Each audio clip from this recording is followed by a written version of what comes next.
Hello there. Have you been? Hey Ryan, it's been a while. By the way, what's this important news? Listen up. Believe it or not, your dear brother's finally getting married. No way, congratulations! My name is Cindy. I live with my husband Alex. We live quite a distance from our hometown within plane travel range, so we don't get to see our families often. So I got the news of Ryan's upcoming marriage over the phone. Is Alex doing well? If he's not, let me share my happy news with him. I'm sure it'll cheer him up. What's that all about? Well, I think he'll be happy. He's at work right now, so I'll tell him later. I appreciate it. Also, I wanted to check if you could possibly come back home this or next month. Is this about meeting your fiancé? Yes. You guys have the busiest jobs, don't you? That's why I was thinking about scheduling around your availability. Alex and I work in a specific field, where, although we mainly work from home, we hardly have any regular days off. Therefore, when situations like this arise, we usually work ahead to create some free time and plan accordingly. But, sorry Ryan, we're really busy with work at this time. If we can free up any time, it would probably not be until half a year from now. I see. What about the wedding? If you have a tentative date, I can make sure to be free that month. Well, we plan to do it in June, so about half a year from now. It might just coincide with when you're free. Well then, our first meeting could be at the wedding. But I'll talk to Alex. He might be able to make some time. Great. Let me know once you figure out your schedule. After hanging up with Ryan, I got back to work. About 2 hours later, Alex came out of his office and I stopped him. Hey Alex, I got a call from Ryan earlier. He's getting married. Really? That's wonderful. But he consulted me about wanting to meet sometime this month or next. You know how we're both really busy right now, right? So I told him it might be difficult. Yeah, these next couple of months might be tough. What about the wedding? He plans to have it about a half a year from now. We might be able to make that. Plus, you'll be around 7 months pregnant by then, right? Yeah. Actually, I was pregnant. I was not yet in the stable period. So, regardless of work, I was thinking of waiting until I got to that stable period. I might be overthinking it a bit, but still. Well, I'm sure Ryan understands. Oh, did I forget to tell Ryan about the pregnancy? What? You didn't tell him you're pregnant? Well, I told our parents, and I thought they would relay the message. I guess he doesn't know, since we didn't talk about it. You need to call him right now. Alright. Sure enough, Ryan was surprised to find out, as he didn't know. It seemed that our parents thought I had contacted him directly, so he told me again not to push myself. By the time 3 months had passed since receiving the call from Ryan, I had reached my stable period. Our baby was growing healthily inside of me, and everything was going well. And my work was proceeding faster than expected, and I was able to secure some days off. I think we might be able to come over next week. But what about your fiancé? She said it's okay when I checked. Oh, by the way, you might know Stacy, my fiancé. Stacy? Did I have a friend with that name? Well, you'll know when you see her, right? Despite hearing about his fiancé from my brother, Ryan, no one immediately comes to mind. However, since we're both from the same small town, I thought there might be some mutual friends. So I was looking forward to meeting his fiancé when I went back home. Then, on the day of my return, Ryan brought his fiancé to our family home. Nice to meet you! Ah, I knew it! You're Cindy, right? Do you remember me? I'm Stacy. Ah, Stacy, of course I remember you. As my brother said, his fiancée was indeed Stacy, my middle school classmate. But she wasn't a friend of mine. The reason was simple. She used to bully me back in middle school. She did unspeakable things, a lot. Cindy, what's wrong? No, it's just surprising to see you after such a long time. You haven't changed at all. You're still cute.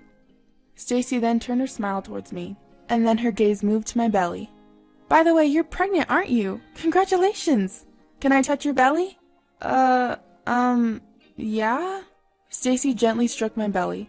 I suddenly felt a chill run down my spine. Sensing my discomfort, Alex asked, Are you okay? Do you feel unwell? Why don't you lie down a bit? Are you okay? Yeah, sorry, I'll go lie down for a bit. I stood up and went to lie down on the bed upstairs.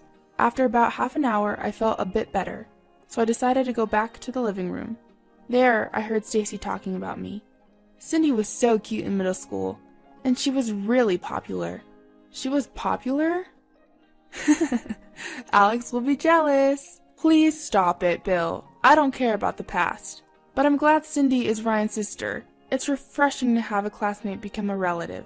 The living room had a great atmosphere, but just hearing Stacy's voice made me irritated. Maybe I should just spill everything. Like the fact that I was never called cute, and what they used to call me back then. But seeing Ryan's happy face, I didn't want to say anything. Ah, Sydney, are you okay? Stacy, who noticed me entering the living room, quickly stood up and came over to me. Aw, sorry for making you worry. I'm fine now, thanks. I'm sorry too for not noticing. I've never seen this side of Stacy. That's why I decided to think that Stacy had also changed as she'd grown up. I didn't feel the need to make a scene here. A month passed, and Ryan and Stacy's wedding was just a week away. Alex and I managed to adjust our schedule so we could attend. My health was fine, and I had no problem flying. Then one night, I got an unexpected message. Aw, sorry for calling so late. I got your number from Ryan. Ah, I see. So, what's up?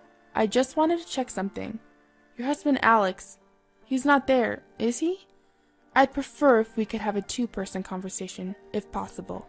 I found her words unsettling, but with my husband asleep, I asked, he's sleeping right now. But you said it's important? Yes, it's really important. Daisy started to ramble on over the phone. You know, I really think you shouldn't attend our wedding.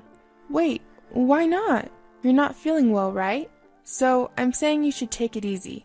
Anyway, that's what I think. Hold on. We were just talking about me going home already.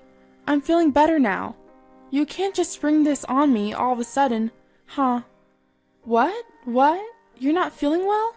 Right. Stacy's questioning hadn't changed since we were young. In that moment, I realized she hadn't changed at all. I appreciate your concern, but I have to decline. I want to see my brother off as a sister. Let's just forget this conversation. Then Stacy let out a long sigh on the other end of the phone. Look, you don't need to interfere. It's going to look bad. I'm just trying to be nice to you. Why can't you understand that? She finally showed her true colors. Since middle school, I was picked on, being called a monster, instead of being called cute. I even remember being called a witch and being splashed with water and mocked. You're weak to water, aren't you? But I'm an adult now. I didn't want to be intimidated by such threats. I'm going to report this to my brother. You're going to regret this. I didn't want to see my brother upset, but I thought this was the best decision. But then Stacy burst out laughing and said something outrageous. If you can, why don't you tell him? Your dear brother will lose his job, though. Wait, what do you mean? Ryan works at First Publishing, right? That's where my father works. This whole relationship came about because of my dad's recommendation. What on earth? You can tell him if you want. Just be ready for him to lose his fiancée and his job. What are you going to do? I understand. I'll accept your terms. I had no choice, but instead of accepting the condition that I won't attend the wedding, I made a proposal. But I want to go home. If I suddenly say I'm not feeling well and can't come, it will look suspicious, and I want to congratulate my brother properly. That's okay, right? Well, you do have a point. Your husband is handsome, so it's more natural if he attends. Alright, you have my permission. Who does she think she is? I held back my indication and hung up the phone. At 11 o'clock at night, I quietly sobbed. From the next day on, I masked my sadness so as not to show Alex.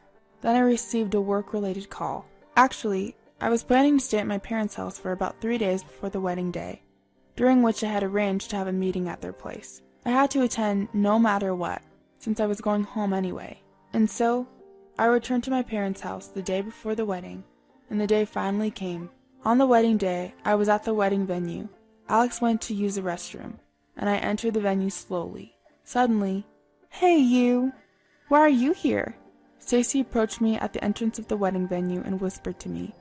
She approached to me so as not to be noticed by others and whispered in my ear, "We didn't prepare a seat for the monster. Go home." At the moment when I thought her cruel whisper wasn't heard by anyone, "Teacher, thank you for coming to my daughter's wedding today." Stacy's father greeted me with a smile. Stacy turned ashen when she saw this. Dad, you know each other? Hey Stacy, never mind that. What are you doing here? It's disgraceful for you to be here in your dress before the ceremony. I just peeped and saw Sydney was here, so... I'm sorry about my daughter. She can be a bit unsettled. No need to worry. We were classmates, so I understand. I returned the sentiment with a smile. Stacy was also smiling at me, but her eyes were not laughing. Is Alex here too? Yes, he is. He's just in the restroom. Really? Well, I'm glad to hear that our children are getting married. And we're becoming relatives. Both of you are our company's top creators. I'm proud of that. Oh, please don't flatter us. What does that mean, top creators? Don't you know? Cindy is a famous comic artist, known as Cindy Lim, and her husband is a famous mystery novelist, Mr. Alex Martin. What? I didn't know. We as a couple are thriving as creators. Unfortunately, we have so much work that it's hard to take days off. Stacy, understanding the situation and the relationship with her father, turned her gaze toward me and beamed. No way! You should have told me sooner. This is news to me. Anyway, wait in the lounge. Did you check in? I'm so happy to become your relative today. Take care of yourself. If anything happens during the ceremony, tell me right away, okay? See you later. Stacy spoke quickly and tried to leave the place as if escaping. However, I had no intention of attending this wedding. The reason being, Alex and I were planning to cancel at the last minute. I took out the voice recorder hanging from my neck and played it. We didn't prepare a seat for a monster. Go home. I played it over and over again, stopping it, rewinding it, and playing it again. What? What is this? I'm sorry, but your daughter said this, so we will be absent. Stacy stopped in her tracks at this and gave a bitter smile. What? What is that? That's not my voice. The voice recorders these days are handy, aren't they? They can even display when and where they were recorded. Hey, what does this mean? Stacy's father, his face turning red, confronted Stacy. Stacy continued to deny in a teary voice. But even if you say there's no evidence or not, I've been called a monster by your daughter, and have been treated badly since middle school. Because of this, I will also be missing tomorrow's project. Wait a minute, isn't tomorrow an important joint project meeting? It's a major project that will decide the fate of our company. Already, the ads are running everywhere. If the project disappears, it'll be disastrous. Yes, I know, but I will also be absent. Alex came to my side and moved the conversation forward. No way, can't you do something? Well, actually, your daughter was calling my wife in the middle of the night, saying something that was almost threatening, so I won't forgive anyone who makes my wife suffer. And now that Stacy's taken her brother hostage, I suggested to my wife that it would be best for us to do this. What? Stacy, what have you done? It's not true. Dad, it's a misunderstanding. There's no way it's a misunderstanding. Ryan came out of the dressing room. His expression was stern, showing his anger. Stacy rushed to Ryan with tearful eyes. It's not true, it's not true, I didn't do anything! But Ryan took out his smartphone and showed a video. In it, Stacy was recorded saying, "Why did she come, despite being a monster? I'll kick her out," and running from the dressing room on the second floor. My buddy happened to be filming you when you came out in your wedding dress. You can't deny it now, can you? Stacy collapsed. I'm truly sorry. I didn't realize at all. I'm the one who should apologize. It's okay. You did nothing wrong. And thanks, Alex. We'll have to call off today, so you can go home ahead of us. Being told this by my brother, I returned home with Alex. Of course, the wedding was canceled. In the evening, Stacy's parents came to apologize, bringing Stacy with them. Naturally, because my brother was involved, the project is to be continued as expected. Work is work. I always thought personal matters didn't matter, and then Stacy was disowned by her parents. The punishment for using her father's name to script the project was severe, they said. Originally, Stacy had secured a contract job through her father's connections, but she resigned after receiving cold treatment, and she's now job hunting. Of course, she has to pay for the wedding cancellation fees and compensation, so she's scraping by with a part-time job now. Meanwhile, my brother continues to enjoy his work. He said he was done with marriage, but half a year later, I got a proud text that he'd fallen in love with my assistant. Of course, she's a really nice person, but as a sister, I'm a bit taken aback by his quick turnaround. Well, as long as he's happy, that's all that matters.